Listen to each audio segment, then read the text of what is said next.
Hello guys, welcome back in AC classes of chemistry for class 11। आज हम लोग बात करेंगे कुछ रेजोनेंस स्ट्रक्चर के बारे में। तो इसके पहले वाले वीडियो में हम लोगों ने रेजोनेंस स्ट्रक्चर का डिफिनेशन देखा था, उसका एक एग्जांपल देखा था यूरिया वाला, और उसी में आगे हम लोग कुछ रेजोनेंस स्ट्रक्चर लिखने के लिए देख लेते हैं। जैसे हमने लिया है O3 का, फिर CO3 कार्बोनेट का, और CO2 यानी कार्बन डाइऑक्साइड का। तो वन बाय वन हम लोग देखते हैं रेजोनेंस स्ट्रक्चर लिखने का।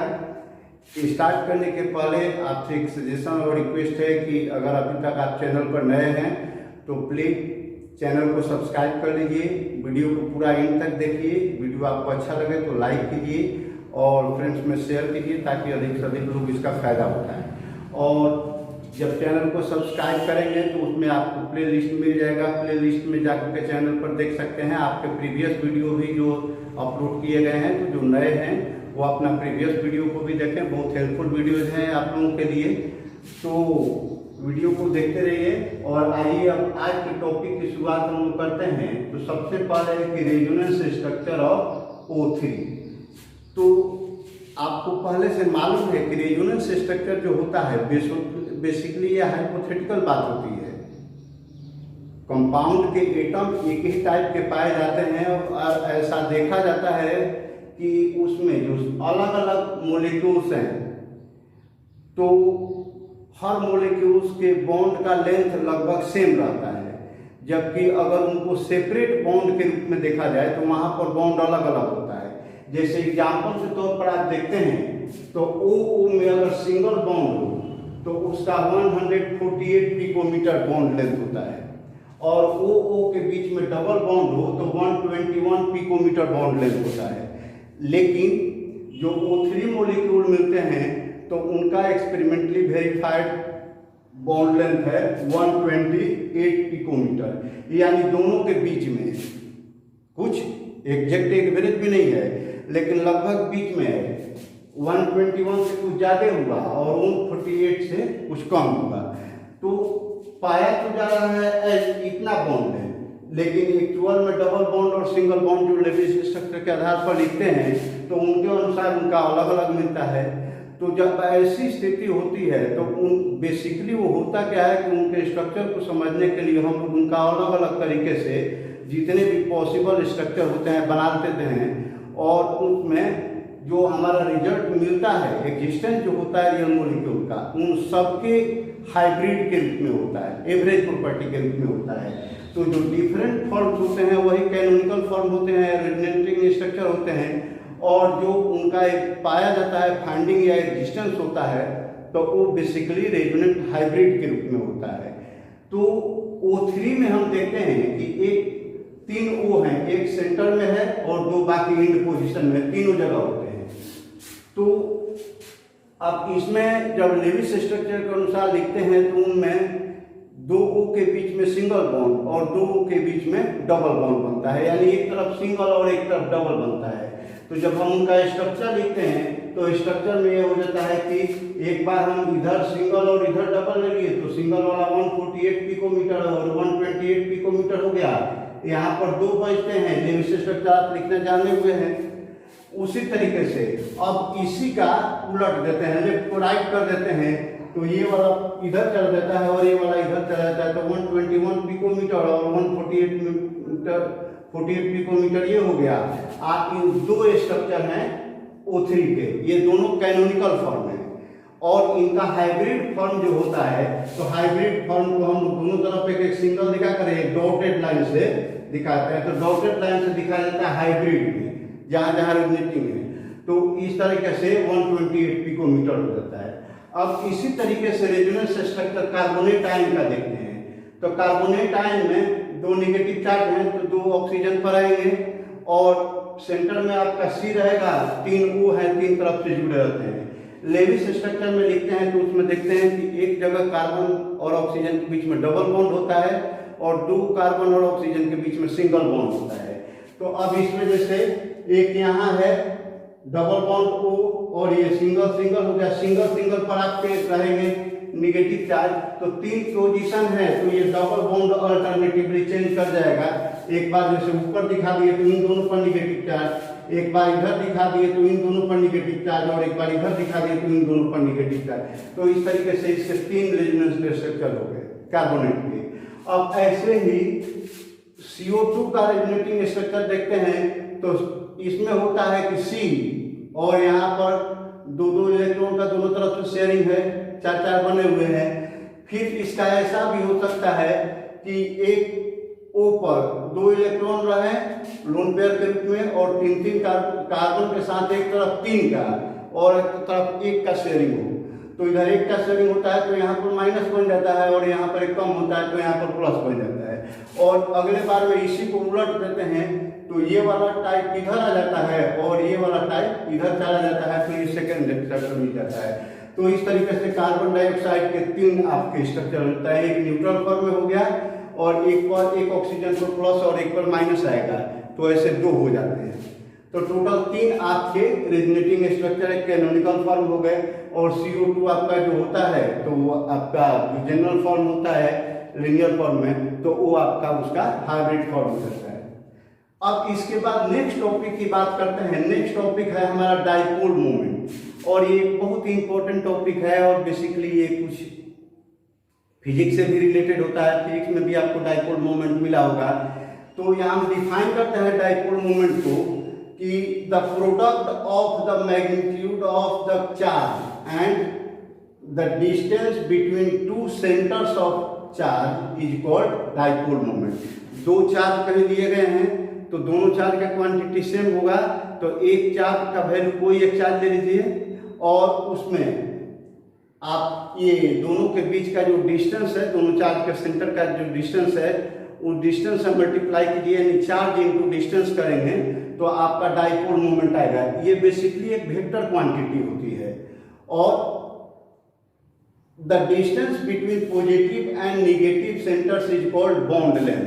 ये जो बॉन्ड बनता है तो उसका लेंथ कहलाता है बॉन्ड लेंथ। डाइपोल मोमेंट को हम लोग मैथमेटिकली लिख सकते हैं, म्यू से रिप्रेजेंट करते हैं, तो mu equals to charge Q into distance of separation R, यानी हम लिख सकते हैं कि mu equals to Q into R। Generally हम लोग इसको केमिस्ट्री में डीवाई में डिनोट करते हैं। It is usually expressed in debye units, capital D से डिनोट करते हैं उसको। एंड द कन्वर्जन फैक्टर, इसको निकालने का जैसे चार्ज कूलम्ब में जनरली दिया जाएगा, मीटर में आपको दिया जाएगा लेंथ, तो उस कंडीशन में 1 debye equals to 3.33564 into 10 to the power -30 coulomb metre. C capital है, इसका मतलब कि कूलम्ब है, cm सेंटीमीटर से कंफ्यूज नहीं होना है। C कैपिटल होगा, कूलम्ब, m होगा मीटर, तो where C is coulomb and m is metre. तो इस तरीके से आप Q और R को मल्टीप्लाई करके निकालेंगे, वो आपका म्यू होगा, और जब उसको डिवाई में चेंज करना होगा तो इसी 1 डिवाई का वैल्यू इतना होता है, वो एक cm में अगर निकाले हैं तो cm में क्या करेंगे 3.33564 इंटू 10 टू द पावर -30 से डिवाइड कर देंगे तो आपका डिवाई यूनिट में आ जाएगा। अब इसके बाद ये डाइपोल मोमेंट के ही कुछ और बातों को लिख लेते हैं, और उसके बाद तब आगे की बात करते हैं। देखिए डाइपोल मोमेंट जो होता है ये एक वेक्टर क्वांटिटी होता है, और इसका डायरेक्शन हम लोग फिजिक्स में नेगेटिव टू पॉजिटिव लेते हैं, और इसको रिप्रेजेंट करते हैं इस सिंबल के द्वारा, ए और एरो मार्क दे करके, और इधर वर्टिकल लाइन दे देते हैं जो लगभग प्लस की तरह लिखता है। तो ये प्लस हो गया एरो मार्क, और इधर प्लस देते हैं बी, तो where A is less electronegative than B. तो ये सिंबल दिया जाता है, तो इसमें ध्यान रखना है कि ए और बी जिन 2 एटम के बीच में आपको डाइपोल मोमेंट दिखाना है, तो उसमें पॉजिटिव जो होगा, यानी जो लेस इलेक्ट्रोनेगेटिव होगा तो मोर इलेक्ट्रोपॉजिटिव होगा, तो इलेक्ट्रोपॉजिटिव की तरफ एक प्लस साइन बनाना है, और जिधर नेगेटिव है उधर आपको माइनस साइन बनाना है। अब जैसे एग्जाम्पल के तौर पर मान लीजिए कि हम लोग लिखते हैं HF, अगर लिखते हैं यहाँ पर जैसे H है और F है, तो डाइपोल मोमेंट दिखाना है तो H और F में लाइन खींच दिए, तो फ्लोरीन जो होता है ज्यादा इलेक्ट्रोनेगेटिव है, तो इसकी तरफ ऐसे देंगे और इधर ऐसे प्लस देंगे, ये सिंबल हो जाता है। अब इसके बाद एप्लीकेशन ऑफ डाइपोल मोमेंट को देखते हैं कि डाइपोल मोमेंट के क्या क्या मेन एप्लीकेशन है। तो पहला एप्लीकेशन है जिस पर आपको न्यूमेरिकल प्रॉब्लम भी मिल सकता है कि estimation of the extent of ionic character in a bond.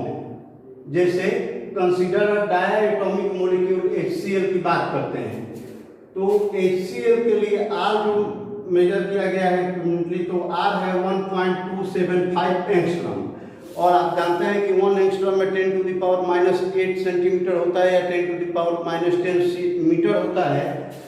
तो इसको हम लोग लिख सकते हैं कि 1.275 × 10⁻⁸ सेंटीमीटर। और Q जो चार्ज है, तो एक चार्ज का मतलब एक इलेक्ट्रॉन का शेयरिंग हो रहा है, तो यहाँ पर E जो चार्ज है उस पर H पर, तो आपका है एक, यानी ESU में लिखे तो 4.8 × 10⁻⁻10 ESU, या अगर आप कूलम में लिखते हैं तो 1.6 × 10⁻⁻19 कूलम। तो म्यू कितना होगा, तो Q × R, यानी 4.8 × 10⁻10 और into 1.275 × 10⁻8 ESU into centimetre. Multiply करेंगे तो 6.11 × 10⁻18 ESU सेंटीमीटर आएगा। और एक डिवाई का मतलब होता है 10⁻8 ESU सेंटीमीटर। इसको याद रखिएगा, ESU को ज्यादातर क्वेश्चन में ESU मिलेगा। तो ESU अगर सेंटीमीटर में दिया हो तो 10⁻18 ESU सेंटीमीटर का मतलब एक डिवाई होता है। तो यहाँ 10⁻18 आया है तो 6.11 डिवाइड हो गया। अब एक्सपेरिमेंटल वैल्यू जो लिया गया है HCl का, तो म्यू के लिए तो वो मिलता है हमारा 1.03 डिवाइड। तो परसेंटेज आयनिक कैरेक्टर कितना होगा, तो परसेंटेज आयनिक कैरेक्टर का फॉर्मूला होता है कि म्यू एक्सपेरिमेंटल यानी dipole moment experimental bye dipole moment calculated into 100%। तो 1.03 बाई 6.11 इंटू 100% कटाएंगे तो लगभग 70% आएगा, यानी इसमें आयनिक कैरेक्टर 70% मिलता है। अब दूसरा यूज होता है कि to decide polarity of molecule. तो पोलरिटी ऑफ मॉलिक्यूल में देखते हैं कि जिसका डाइपोल मोमेंट 0 होगा वो नॉन पोलर होता है, और जिसका डाइपोल मोमेंट नॉन 0 होगा वो कुछ ना कुछ पोलराइज होता है, यानी पोलराइजेशन का कैरेक्टर दिखाता है, पोलर कंपाउंड कहलाता है। फिर तीसरा है कि सीस और trans isomers can be distribute by dipole moment. जैसे आप ऑर्गेनिक में इसका ज़्यादा यूज है, उसमें आपको मिलेगा कि सीस आइसोमर्स और ट्रांस आइसोमर्स होते हैं दो तरह के। तो इनका नेचर हम लोग ये पता कर सकते हैं कि वो सीस है कि ट्रांस है डाइपोल मोमेंट की जानकारी के द्वारा। तो कैसे होता है, तो by dipole moment as the trans isomers have negligible dipole moments mu equals to 0 approximately, but cis isomers will have a definite dipole moment. तो ये कब होता है, जब दोनों जो एटम है या दोनों जो ग्रुप हैं वो ग्रुप सिमिलर हो। जैसे Br दोनों में है, तो सिस 1,2 डाइब्रोमोइथेन जब लिखते हैं तो इसमें H एक तरफ होगा और Br दोनों एक तरफ होंगे। तो इसमें हमारा होता है म्यू का वैल्यू सिस है, तो सिस में मिलता है 1.35 डिवाइड मिलता है। जबकि यदि ट्रांस में हो जाए तो ट्रांस में डायगोनल पर होंगे, ये Br और Br इसमें एक तरफ है। ट्रांस में जब होगा तो ये Br यहाँ आ जाएगा और ये H ऊपर चला जाएगा, तो ऐसा स्ट्रक्चर हो जाएगा Br H और इधर H Br। तो ट्रांस हो गए 1,2 डाइब्रोमोइथेन, इसका भी नाम है और ये भी 1,2 डाइब्रोमोइथेन है, लेकिन सिस है और ये ट्रांस है। तो ट्रांस के केस में म्यू का वैल्यू 0 होगा, क्योंकि ऑपोजिट जो डाइपोल होते हैं एक दूसरे को, इसका इधर होगा और इसका एक इधर है, तो इसका डाइपोल मोमेंट ऐसे है, इसका ऐसे है। क्योंकि ये निगेटिव है ज़्यादा, तो निगेटिव से पॉजिटिव इधर और इसका निगेटिव से पॉजिटिव इधर, तो एक दूसरे के इफेक्ट को कैंसिल कर देते हैं जब सामने सामने रहते हैं डाइपोल मोमेंट अपोजिट डायरेक्शन में इक्वल अमाउंट के थ्रू। इसलिए इसका म्यू 0 हो जाता है और इसमें आपका 1.35 डिवाइड आता है, मतलब कुछ ना कुछ नॉन जीरो फिक्स वैल्यू आएगा। लेकिन अगर ये दोनों ग्रुप अलग अलग हो, but if two groups have opposite inductive character, then trans isomer will have greater dipole movement. तो जैसे अब इसमें देखिए ग्रुप है कि Cl है और CH3 है, दोनों का अलग अलग इफेक्ट है, दोनों CH3 रहता है या दोनों Cl रहता है तो एक जैसा होता है, लेकिन ये रूल फॉलो होता है, लेकिन इसमें अलग अलग है। तो इस केस में क्या होगा कि ये आपका ट्रांस स्ट्रक्चर हो गया, डायगोनल पर है दोनों, ये दोनों एक साइड में चले गए तो सीस स्ट्रक्चर हो गया। तो इस कंडीशन में ट्रांस वाले का म्यू का वैल्यू ज्यादा होगा, सीस वाले का कम होगा, यानी mu trans greater than mu cis हो जाएगा।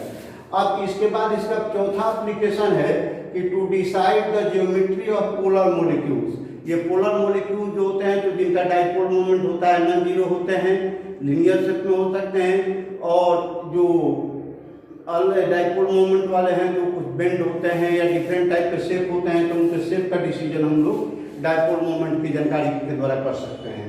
फिर to determine the orientation in benzene ring. Benzene ring जो बनता है ऑर्गेनिक केमिस्ट्री में, तो उसमें जो अटैच होंगे बेंजीन ग्रुप से, तो उनका क्या पोजीशन होगा, तो उनके बारे में हम डिटरमाइन कर सकते हैं। तो उसका नियम ये होता है कि the greater is mu, mu means dipole moment, तो जिसका डाइपोल मोमेंट जितना ही ज्यादा होगा तो the greater is the asymmetry, उनकी एसिमेट्री ज्यादा होगी, यानी डायरेक्ट अपोजिट में नहीं होकर अगल बगल में कहीं ना कहीं अटैच होंगे।